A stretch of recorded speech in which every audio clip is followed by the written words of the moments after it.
വിശദമായ റിപ്പോർട്ടിലേക്ക്. മുഖ്യമന്ത്രി പിണറായി വിജയന് തെലങ്കാന മലയാളി അസോസിയേഷൻ സ്വീകരണം നൽകി. CPM സംഘടിപ്പിച്ച മഹാജനയാത്രയുടെ സമാപന യോഗത്തിൽ പങ്കെടുക്കാനായി പിണറായി വിജയൻ ഹൈദരാബാദിൽ എത്തി. സമ്മേളനം അല്പസമയത്തിനകം ആരംഭിക്കും. വിവരങ്ങളുമായി തത്സമയ దృశ్యంలోకి. రాష్ట్ర సమగ్రాభివృద్ధి అనేటువంటిది ఒట్టి మాటలు తప్ప ఇంకోటి లేదని చెప్తా ఉన్నాం. ఈరోజు రాష్ట్ర ప్రభుత్వం చెప్తా ఉంది బంగారు తెలంగాణ. మరి బంగారం తెలంగాణ అని చెప్పేసేటువంటి దానికి బంగారు తెలంగాణని ప్రజల్ని మరొకసారి భ్రమల్లో ముంచెత్తడం కోసం ప్రయత్నం చేస్తూ ఉంది. ఈరోజు చేసిన వాగ్దానాలు ఏ ఒక్కటి అమలు జరగలేదు. ఒకవేళ చేసిన వాగ్దానాలే అమలు జరిగి ఉంటే తెలంగాణ రాష్ట్రం వస్తే మా కష్టాలు పోతాయి, నిరుద్యోగం పోతే, పేదరికం పోతే, దారిద్ర్యం పోతే, అష్ట కష్టాల నుంచి మేము బయటపడతామని చెప్పేసి ప్రజానికం మొత్తంగా కూడా భావించారు. కానీ తెలంగాణ రాష్ట్రం వచ్చి 3 సంవత్సరాలు కావస్తున్నాగా కూడా ఏ ఒక్క సమస్య పరిష్కారం కాలేదని చెప్పేసి అంటే కేసీఆర్ ఒంటి కాలు మీద పైకి లేస్తాడు.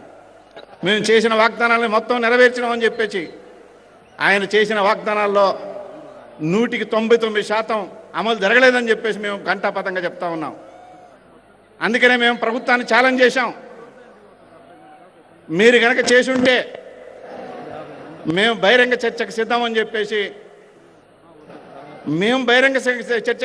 చెప్పేసి ఆ పార్టీయే ఛాలెంజ్ చేస్తే ఆ సవాల్ను స్వీకరించినాం. మేము సవాల్ను స్వీకరించి తేదీ ప్రదేశం నిర్ణయించి తెలియజేసినాగా కూడా తోకముడిచిన తప్ప చర్చకు రాలేదు. అంటే ఈ ప్రభుత్వం చెప్పేదని పచ్చి అబద్ధాలు తప్ప ఇంకోటి లేదు. దళితుని ముఖ్యమంత్రి చేస్తామని చెప్పేసి అన్నారు. అది మొట్టమొదటినే ఆ వాగ్దానం నుంచి తప్పుకోవడం జరిగింది.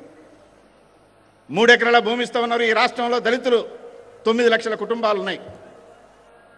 ఈ రోజుకు దళితులకు ఇచ్చిన భూమి ఎంత అని చెప్పేసానంటే 254 ఎకరాలు. మేము చేసిన వాగ్దానాలను నెరవేర్చామని చెప్పేటువంటి దాని పచ్చి అబద్ధం తప్ప ఇంకోటి లేదని చెప్పడానికి ఇంతకంటే నిదర్శనం ఇంకోటి లేదని చెప్తా ఉన్నాం. డబుల్ బెడ్రూమ్ అని చెప్పేసి అన్నారు. డబుల్ బెడ్రూమ్లు ఎక్కడ కట్టించారంటే ఎర్రవెల్లి, నరసాపూర్ తప్ప ఎక్కడ లేవు. ఉద్యోగాలు నింపుతామని చెప్పేసి అన్నారు. ఏది జరగలేదు. 7,000 ఉద్యోగాలు నింపేసి రాబోయే 2 సంవత్సరాల్లో 1,00,000 ఉద్యోగాలు ఇచ్చేస్తామని చెప్పేసి ప్రగల్భాలు పలకడం తప్ప ఇంకోటి లేదు.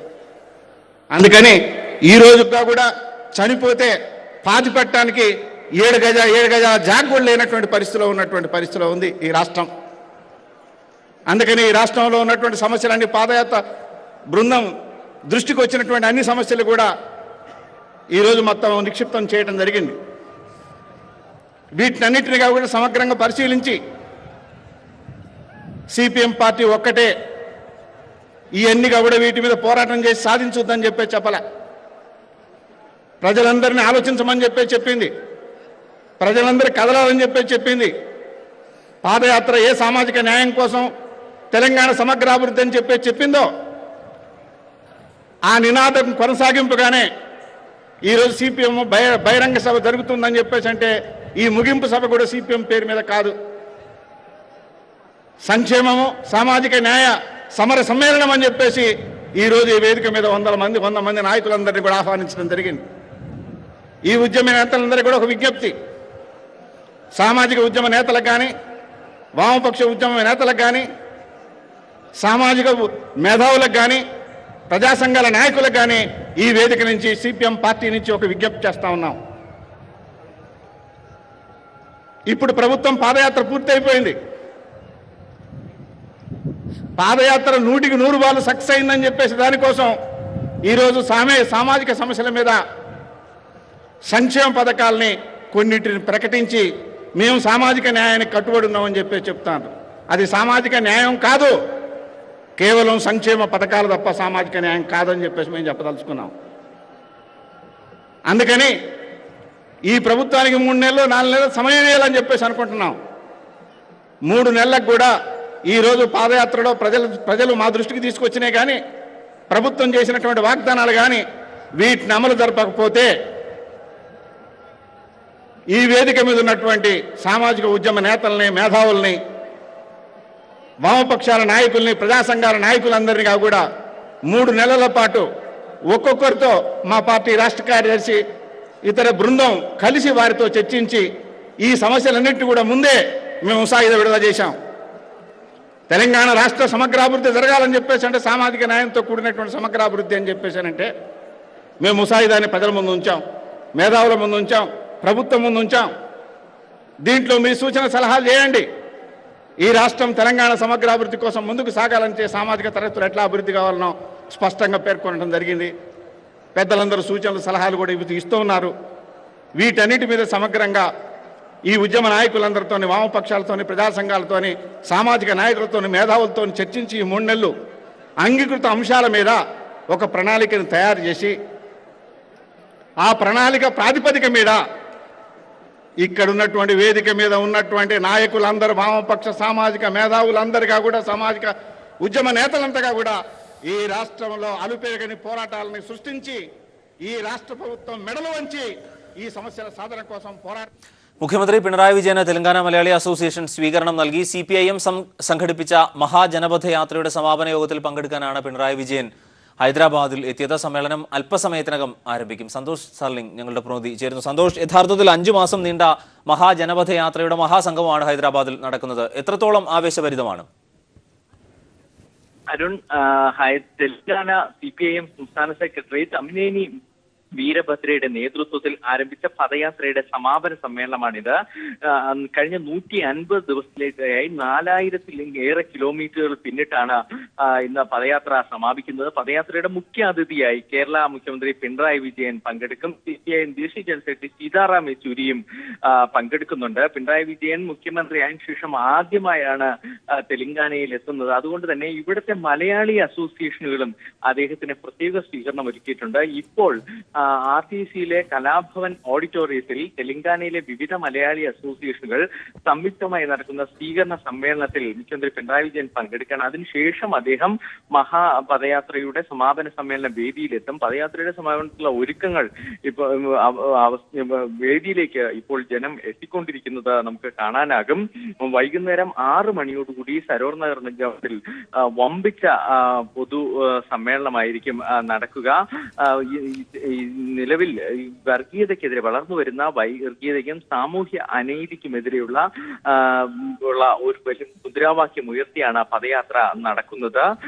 പദയാത്രയുടെ സമാപനം കുറിച്ച് തന്നെ ഈ നടക്കുമ്പോൾ ഇടതു പാർട്ടികളുടെ ഒരു പൊതുവേദി ഒരുക്കുക കൂടിയാണ് ഇതിലൂടെ ലക്ഷ്യമിടുന്നത്. സന്തോഷ്, ഇവിടെയും സംഘപരിവാറിന്റെ BJPയുടെ ഭീഷണി ഉണ്ടായിരുന്നല്ലോ. BJP MLA രാജാ സിംഗ് അദ്ദേഹം ഇവിടെ കാലുകുത്തരുത് എന്ന് ആവർത്തിച്ച് പറഞ്ഞൊരു സാഹചര്യം കൂടി ഉണ്ടായിരുന്നു. എങ്ങനെയാണ് പൊതുവിൽ ഇതിനെ അവിടുത്തെ ജനങ്ങൾ കാണുന്നത്, CPM പ്രവർത്തകർ കാണുന്നത്? അരുൺ, ഒരു പ്രധാനപ്പെട്ട കാര്യമാണ്. 2 ദിവസം മുമ്പാണ് BJP MLA രാജാ സിംഗ് ഇത്തരത്തിലൊരു ഭീഷണി തെലങ്കാനയിൽ ഉയർത്തിയത്. പക്ഷെ തെലങ്കാനയിലെ ഇടതുപക്ഷ അനുഭാവികളും CPMന്റെ വൻ പ്രവർത്തകരും ഇതിനെ വളരെ ശക്തമായി തന്നെ പ്രതിരോധിച്ചു. ഇന്നലെ രാത്രി എത്തിയതു മുതൽ തെലങ്കാന സംസ്ഥാന സർക്കാരിന്റെ പ്രത്യേക സുരക്ഷാ സംവിധാനങ്ങൾ ഒരുക്കിയിരിക്കുന്നു. എന്നാൽ മറ്റു ഭീഷണി അത് രാഷ്ട്രീയമായി തന്നെ വകവയ്ക്കാതെ മുന്നോട്ട് പോവുകയാണ് CPM. ഇപ്പോൾ ഇവിടെ മലയാളി അസോസിയേഷൻ നടക്കുന്ന വേദിയിലേക്ക് RSS സംഘപരിവാർ സംഘടനകൾ പ്രതിഷേധം നടത്തും എന്ന സംശയമുണ്ടായിരുന്നു. എന്നാൽ വലിയ രീതിയിലുള്ള ഒരു പ്രതിരോധം ഇടതുപക്ഷവും CPM തീർത്തത് കൊണ്ട് തന്നെയായിരിക്കാം വേദിയിലേക്ക് ഇതുവരെ അത്തരത്തിലുള്ള പ്രതിഷേധങ്ങളും എത്തിയിട്ടില്ല എന്ന് മാത്രമല്ല, സുഗമമായി തന്നെ കാര്യങ്ങൾ പുരോഗമിക്കുന്നു. ഇക്കാര്യത്തിൽ CPM തെലങ്കാന സംസ്ഥാന കമ്മിറ്റി തെലങ്കാന ആഭ്യന്തര മന്ത്രാലയവുമായി ബന്ധപ്പെട്ട് വേണ്ട രീതിയിലുള്ള സുരക്ഷാ സജ്ജീകരണങ്ങൾ ഒരുക്കിയിട്ടുണ്ട് എന്നാണ് അറിയിച്ചത്. എന്ന് മാത്രമല്ല, ഉച്ചയോടുകൂടി തെലങ്കാന മുഖ്യമന്ത്രി ചന്ദ്രശേഖർ റാവു മുഖ്യമന്ത്രി പിണറായി വിജയനെ ഉച്ചഭക്ഷണത്തിനായി ക്ഷണിക്കുകയും ഇരുവരും ഏകദേശം 1 മണിക്കൂറോളം സംഭാഷണം നടത്തുകയും ചെയ്തു. എല്ലാ സുരക്ഷാ സജ്ജീകരണങ്ങളും ഒരുക്കുമെന്നാണ് അറിയിച്ചത്. പക്ഷെ എന്തായാലും നമുക്കറിയാം, ഇത് നേരത്തെ മംഗലാപുരത്ത് അതിനു മുമ്പ് ഭോപ്പാലിൽ ഒക്കെ കേരള മുഖ്യമന്ത്രിയെ തടയാനുള്ള വലിയ രീതിയിലുള്ള സജ്ജീകരണ സംഘടന നടത്തിയിരുന്നു. അദ്ദേഹത്തെ ടാർഗറ്റ് ചെയ്തുകൊണ്ടുള്ള പ്രവർത്തനങ്ങളാണ് നടത്തിയത്. പക്ഷെ മംഗലാപുരത്ത് അദ്ദേഹം വ്യക്തമാക്കുകയും ചെയ്തു, ഇത്തരം പ്രവർത്തനങ്ങൾക്ക് മുട്ടുകുനിക്കുകയില്ല എന്ന് തന്നെയാണ്. ഇപ്പോൾ തെലങ്കാനയിൽ എത്തുമ്പോഴും അല്ലെങ്കിൽ ഹൈദരാബാദിൽ അദ്ദേഹം എത്തുമ്പോഴും അത്തരം ഭീഷണി എത്തുന്നു. എന്നാൽ കാര്യം വഹിക്കാതെ തന്നെ മുന്നോട്ട് പോവുകയാണ് അദ്ദേഹത്തിന്റെ പരിപാടികൾ. കുണ്ടറ പീഡന കേസിൽ പ്രതി പെൺകുട്ടിയുടെ മുത്തച്ഛൻ തന്നെ ഇയാളുടെ അറസ്റ്റ് പോലീസ് രേഖപ്പെടുത്തി. അമ്മയുടെ മൊഴിയിൽ നിന്നാണ് നിർണായകമായ ഈ വിവരങ്ങൾ പോലീസിന് ലഭിച്ചത്. വിവരങ്ങളുമായി രാജ്കുമാർ ചേരുന്നു. രാജ്കുമാർ, അടുത്ത ബന്ധു തന്നെയാണ് പ്രതി എന്ന് പോലീസ് നേരത്തെ ഇക്കാര്യത്തിൽ വെളിപ്പെടുത്തൽ നടത്തിയിരുന്നു. ഏതൊക്കെ മൊഴിയാണ് ഇതിനെ സാധൂകരിച്ചത്? ഇതില് ശശിയുടെ, അതായത് ഈ കുട്ടിയുടെ പീഡനവുമായി ബന്ധപ്പെട്ടാണ് ഇതിൽ നിർണായകമായ ഇതില് പോലീസിന് തെളിവ് വേണ്ടിയിരുന്നത്, പ്രതി ആരാണെന്ന് കണ്ടെത്തേണ്ടിയിരുന്നത്. അതിന്റെ അങ്ങനെ നടത്തിയ അന്വേഷണത്തിലാണ് ഇതിൽ കഴിഞ്ഞ ഏതാണ്ട് ഒരാഴ്ച, ഒരു 5 ദിവസമായി ഇതിൽ അമ്മയുടെയും ഇപ്പോൾ മരണപ്പെട്ട കുട്ടിയുടെ സഹോദരിയുടെയും മൊഴി രേഖപ്പെടുത്താൻ ശ്രമിച്ചിരുന്നുവെങ്കിലും ഇവരുടെ നിസ്സഹകരണം മൂലം പോലീസിന് ഒരു അനുമാനത്തിൽ എത്തിച്ചേരുന്നതിനോ ഇത് പ്രതി കണ്ടെത്തുന്നതിനോ സാധിച്ചിരുന്നില്ല. ഇപ്പോൾ ഏറ്റവും ഒടുവിൽ ഇന്നലെ മാത്രമാണ് അമ്മയും ഇതില് മൂത്ത കുട്ടിയും ഇതിൽ കാര്യം തുറന്നു പറയാൻ തയ്യാറായത്. അതേസമയം ഇതിൽ ശ്രദ്ധേയമായ ഒരു കാര്യം, പോലീസ് മാതൃകാപരമായ ഒരു അന്വേഷണ രീതിയാണ് ഇതിൽ അവലംബിച്ചത്. 1 സ്ത്രീ എന്ന പരിഗണന, 2 കൊച്ചുകുട്ടി എന്ന പരിഗണന. ഇത് രണ്ടും വെച്ചുകൊണ്ട് മനഃശാസ്ത്ര വിദഗ്ധരുടെ കൂടി സഹായത്താൽ ക്ലിനിക്കൽ സൈക്കോളജിസ്റ്റുകളെ കൂടി ഉൾപ്പെടുത്തിയ ഒരു ടീമായിരുന്നു ഇതിൽ അന്വേഷണം ഇവരെ ചോദ്യം ചെയ്തിരുന്നത്, ഇവരിൽ നിന്ന് മൊഴി രേഖപ്പെടുത്താൻ തയ്യാറായത്. ആ സാഹചര്യത്തിലാണ് വളരെ ക്ഷമയോടുകൂടി കാത്തിരുന്നുകൊണ്ട് പോലീസ് ഈ നേട്ടം കൈവരിക്കുകയും ഇവരിൽ നിന്ന് നിർണായകമായ വിവരങ്ങൾ ലഭ്യമായതിന്റെ അടിസ്ഥാനത്തിൽ ഇപ്പോൾ അറസ്റ്റ് രേഖപ്പെടുത്തുകയും ചെയ്തിരിക്കുന്നത്. കുട്ടിയുടെ മുത്തച്ഛനാണ് ഈ കുട്ടിയെ പീഡിപ്പിച്ചു എന്ന നിലയിലുള്ള മൊഴികൾ ഈ ബന്ധുക്കളിൽ നിന്ന് ലഭിച്ച സാഹചര്യത്തിലാണ് നിർണായകമായ ഘട്ടത്തിലേക്ക് ഈ കേസന്വേഷണം എത്തിച്ചേർന്നതും ഇപ്പോൾ അറസ്റ്റ് രേഖപ്പെടുത്തിയിരിക്കുന്നതും. രാജ്കുമാറാണ് വിവരങ്ങൾ നൽകിയത്. ഉത്തർപ്രദേശ് മുഖ്യമന്ത്രിയായി യോഗി ആദിത്യനാഥ് സത്യപ്രതിജ്ഞ ചെയ്ത് അധികാരമേറ്റു. കേശവ് പ്രസാദ് മൗര്യ, ദിനേശ് ശർമ്മ എന്നിവർ ഉപമുഖ്യമന്ത്രിമാരായ 44 അംഗ മന്ത്രിസഭയിൽ 6 വനിതാ മന്ത്രിമാരുമുണ്ട്.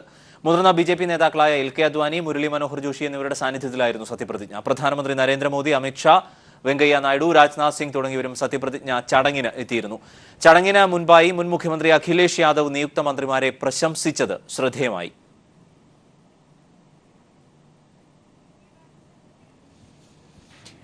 BJP ഉയർത്തുന്ന വെല്ലുവിളി നേരിടാൻ കോൺഗ്രസിനാകില്ല എന്ന് CPM സംസ്ഥാന സെക്രട്ടറി കോടിയേരി ബാലകൃഷ്ണൻ. മലപ്പുറം ഉപതെരഞ്ഞെടുപ്പിൽ കോലിബി സഖ്യം പൊടിതട്ടിയെടുക്കാൻ ശ്രമം നടക്കുന്നതായി ഭരണപരിഷ്കാര കമ്മീഷൻ അധ്യക്ഷൻ VS അച്യുതാനന്ദനും പറഞ്ഞു. തിരുവനന്തപുരത്ത് EMS അനുസ്മരണത്തിൽ സംസാരിക്കുകയായിരുന്നു ഇരുവരും. നിയമസഭാ മന്ദിരത്തിന് മുന്നിലെ EMS പ്രതിമയിലെ പുഷ്പാർച്ചനയോടെയാണ് തലസ്ഥാനത്തെ അനുസ്മരണ ചടങ്ങ് ആരംഭിച്ചത്. CPIM സംസ്ഥാന സെക്രട്ടറി കോടിയേരി ബാലകൃഷ്ണനും ഭരണപരിഷ്കാര കമ്മീഷൻ അധ്യക്ഷൻ VS അച്യുതാനന്ദനും പുഷ്പാർച്ചന നടത്തി. രാജ്യത്ത് BJP ഉയർത്തുന്ന വെല്ലുവിളി നേരിടാൻ കോൺഗ്രസിനാവില്ലെന്ന് തുടർന്ന് നടന്ന അനുസ്മരണ യോഗത്തിൽ കോടിയേരി പറഞ്ഞു. 10 ദിവസമായി പ്രസിഡന്റ് ഇല്ലാത്ത KPCC ആണ് കേരളത്തിലെ KPCC, തലയില്ലാത്ത KPCC. ഇങ്ങനത്തെ ഒരു അവസ്ഥ ഒരിക്കലും ഉണ്ടായിട്ടില്ല. ഇങ്ങനെ ഒരു തീരുമാനവും എടുക്കാൻ കഴിയാത്ത, RSSന്റെ മുമ്പിൽ വിറങ്ങലിച്ചു നിൽക്കുന്ന, BJPയുടെ മുമ്പിൽ പരിങ്ങി നിൽക്കുന്ന ഈ കോൺഗ്രസ് പാർട്ടിക്ക് ഈ രാജ്യത്തെ രക്ഷിക്കാൻ സാധിക്കില്ല. മലപ്പുറം ഉപതെരഞ്ഞെടുപ്പിലും കോലിബി സഖ്യം പൊടിതട്ടിയെടുക്കാൻ ശ്രമമുണ്ടെന്ന് VS. 4 വോട്ടിനും 2 സീറ്റിനും വേണ്ടി ഏത് ജനവിരുദ്ധ പാർട്ടികളുമായി കൂട്ടുകൂടുന്നതിൽ അവർക്ക് ഒരു മടിയുമില്ല. മലപ്പുറം ഉപതെരഞ്ഞെടുപ്പിലും ഈ അവിശുദ്ധ കൂട്ടുകെട്ട് ഉണ്ടാകുമെന്നതിൽ തർക്കമില്ല. LDF കൺവീനർ വൈക്കം വിശ്വൻ, മന്ത്രി കടകംപള്ളി സുരേന്ദ്രൻ തുടങ്ങിയവരും അനുസ്മരണ യോഗത്തിൽ പങ്കെടുത്തു. News bureau, Thiruvananthapuram. RSS parliamentary ജനാധിപത്യത്തിൽ വിശ്വസിക്കാത്ത സംഘടനയെന്ന് കോടിയേരി ബാലകൃഷ്ണൻ. രാജ്യത്ത് RSS രാഷ്ട്രീയ കുതിരക്കച്ചവടത്തിന് ശ്രമിക്കുന്നു. CPM നേതാക്കളെ വഴിനടക്കാൻ അനുവദിക്കില്ല എന്നതാണ് RSS നയമെന്നും കോൺഗ്രസിനും BJPക്കും ബദൽ ശക്തിയാകാൻ CPMന് കഴിയുമെന്നും കോടിയേരി പറഞ്ഞു. ഹിന്ദുത്വം പ്രചരിപ്പിക്കുന്നത് ഹിന്ദുക്കൾക്ക് വേണ്ടിയിട്ടല്ല, ഹിന്ദുവിന്റെ താല്പര്യം സംരക്ഷിക്കാനല്ല ഹിന്ദുത്വം പ്രചരിപ്പിക്കുന്നത്. 3 കൊല്ലം അധികാരത്തിൽ വന്ന BJP ഏത് ഹിന്ദുവിന്റെ താല്പര്യമാണ് രക്ഷിച്ചത്? തൊഴിലാളികളും കൃഷിക്കാരുമായ ഹിന്ദുക്കളുടെ ഒരു അനുകൂല നിലപാട് സ്വീകരിക്കാൻ BJPക്ക് സാധിച്ചിട്ടില്ല.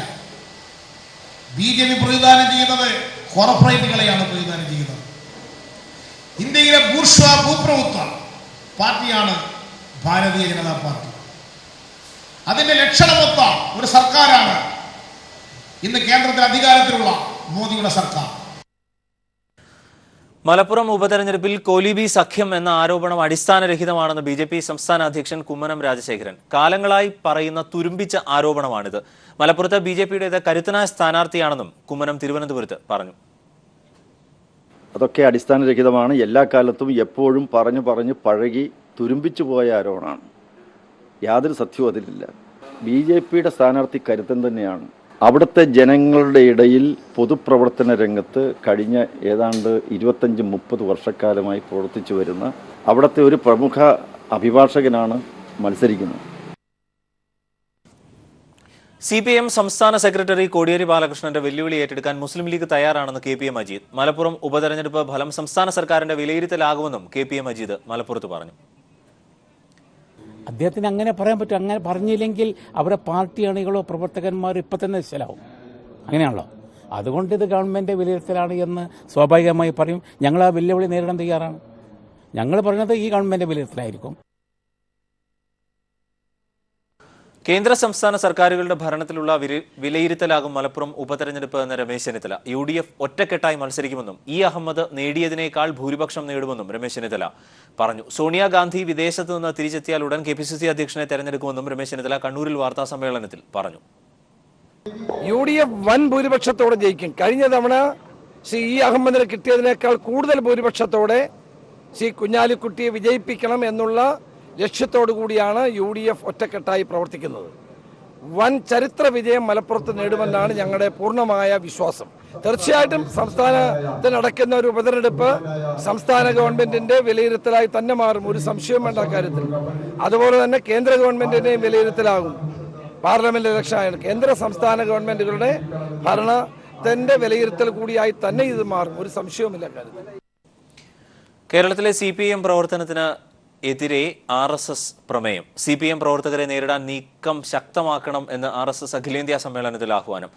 CPM-ന് എതിരെ രാജ്യവ്യാപക പ്രതിഷേധം ശക്തമാക്കണമെന്നും ജനറൽ സെക്രട്ടറി സുരേഷ് ഭയ്യ ജോഷി പ്രഖ്യാപിച്ചു.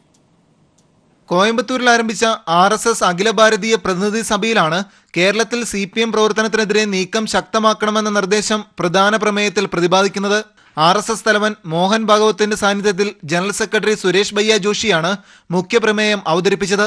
RSS BJP പ്രവർത്തകരുടെ കൊലപാതകങ്ങളുമായി ബന്ധപ്പെട്ട് CPM-നെതിരെ രാജ്യവ്യാപക പ്രതിഷേധം ശക്തമാക്കണമെന്നാണ് ആഹ്വാനം. CPM-നെതിരെ ഇക്കാലയളവിൽ നടത്തിയ പ്രതിഷേധ സമരങ്ങളുടെ റിപ്പോർട്ടും സമ്മേളനം ചർച്ച ചെയ്തു. കേരളത്തിന് പുറമെ ബംഗാളിലും CPM സംഘർഷങ്ങൾ സൃഷ്ടിക്കുന്നുവെന്നും നേരിടാൻ ദേശീയ തലത്തിൽ നടപടി ശക്തമാക്കാനുമാണ് പ്രതിനിധി സഭയിൽ നിർദ്ദേശമുയർന്നത്. വിവിധ സംസ്ഥാനങ്ങളിൽ നിന്നായി 1400 പ്രതിനിധികളാണ് സമ്മേളനത്തിൽ പങ്കെടുത്തത്. കേരളത്തിൽ നിന്ന് 500 പ്രതിനിധികൾ സമ്മേളനത്തിനെത്തി. News bureau, Delhi. സംസ്ഥാനത്ത് അനുഭവപ്പെടുന്ന കടുത്ത വരൾച്ച കുട്ടനാടൻ കാർഷിക മേഖലയെ തകർത്തു. നൂറുകണക്കിന് കർഷകരാണ് കൃഷി ഉപേക്ഷിച്ചത്. 5000 ഹെക്ടറിലധികം നശിച്ചതോടെ കർഷകർക്ക് കോടികളുടെ നഷ്ടമാണ് ഉണ്ടായത്. ഇതു പാടമല്ലെന്റെ ഹൃദയമാണ്, നെൽക്കതിരല്ല കരിയുന്ന മോഹമാണ്, ഇനി എന്റെ കരളും പറിച്ചു കൊള്ളുക. കവിതയിലെ ഈ വരികളിപ്പോൾ കുട്ടനാട്ടിലെ കർഷകരുടെയും ആത്മഹത്യാക്കുറിപ്പുകളായിരിക്കുന്നു. ഉള്ള കിടപ്പാടം പോലും പണയപ്പെടുത്തിയാണ് കേരളത്തിന്റെ നെല്ലറ കാക്കാൻ കർഷകർ മുന്നിട്ടിറങ്ങിയത്. എന്നാൽ കാലാവസ്ഥ ചതിച്ചതോടെ കുട്ടനാട്ടിലെ കർഷകർക്ക് തങ്ങളുടെ കൃഷി ഉപേക്ഷിക്കേണ്ടി വന്നു. നെൽകൃഷിയിൽ നിന്ന് ലഭിക്കുന്ന ലാഭം പ്രതീക്ഷിച്ചല്ല സാധാരണ കർഷകർ കൃഷി ഇറക്കുന്നത്. മറിച്ച് വരുന്ന ഒരു വർഷക്കാലം തങ്ങളുടെ ആവശ്യത്തിനുള്ള അരി ശേഖരിച്ചു വെക്കുക കൂടിയാണ് ഇവർ ചെയ്തിരുന്നത്. എന്നാൽ വടക്കേ ഇന്ത്യക്ക് സമാനമായി വരൾച്ച പാടശേഖരങ്ങളെ കീറിമുറിച്ചതോടെ നഷ്ടമായത് കർഷകരുടെ പ്രതീക്ഷകളായിരുന്നു. കാലവർഷം പെയ്തിട്ടില്ല, കറക്റ്റായിട്ട് തുലാവർഷം പെയ്തിട്ടില്ല, ഇതിനൊക്കെ ആയിട്ട് കഠിനമായ ചൂട്, ഇതെല്ലാം കൂടെ ആയിക്കഴിഞ്ഞപ്പോഴത്തെ കൃഷിക്കാർ എന്ത് ചെയ്യുമെന്നുള്ള ഒരു അവസ്ഥയിലായി മാറിയിരിക്കുകയാണ്. കൃഷിവകുപ്പിന്റെ പ്രാഥമിക കണക്കുകൾ പ്രകാരം 200 കോടി രൂപയുടെ നഷ്ടമാണ് ഇത്തവണ നെൽകർഷകർക്ക് ഉണ്ടായിരിക്കുന്നത്. 27,000 ഹെക്ടറിൽ ഇത്തവണ കൃഷി ഇറക്കിയെങ്കിലും പകുതിയിലധികവും പാതിവഴിയിൽ കർഷകർക്ക് വരൾച്ച മൂലം ഉപേക്ഷിക്കേണ്ടി വന്നു. കടലിനും കായലിനുമിടയിൽ കിടക്കുന്ന കുട്ടനാട്ടിന്റെ അവസ്ഥ ഇതാണെങ്കിൽ മറ്റ് കാർഷിക മേഖലയെക്കുറിച്ച് ചിന്തിക്കാവുന്നതേയുള്ളൂ. വരൾച്ച മൂലമുണ്ടായത് കുട്ടനാട്ടിലെ കർഷകരുടെ മാത്രം നഷ്ടമല്ല, അത് കേരളത്തിന്റെ നെല്ലറയെയാണ് കാര്യമായി ബാധിക്കുക. ഇനി എന്റെ ചലനവുമെടുത്തുകൊള്ളുക, ഇനി എന്റെ ചലനവുമെടുത്തു. News bureau, Alappuzha. EMS Namboodiripad നമ്മെ വിട്ടുപിരിഞ്ഞിട്ട് 19 വർഷം. വർഗീയ കോമരങ്ങൾ അഴിഞ്ഞാടുന്ന വർത്തമാനകാലത്ത് EMSന്റെ വാക്കുകളുടെ പ്രാധാന്യം പ്രസക്തമാണ്. EMSന്റെ ജ്വലിക്കുന്ന ഓർമ്മകൾക്ക് മുന്നിൽ രക്തപുഷ്പങ്ങൾ അർപ്പിച്ച് കേരളം.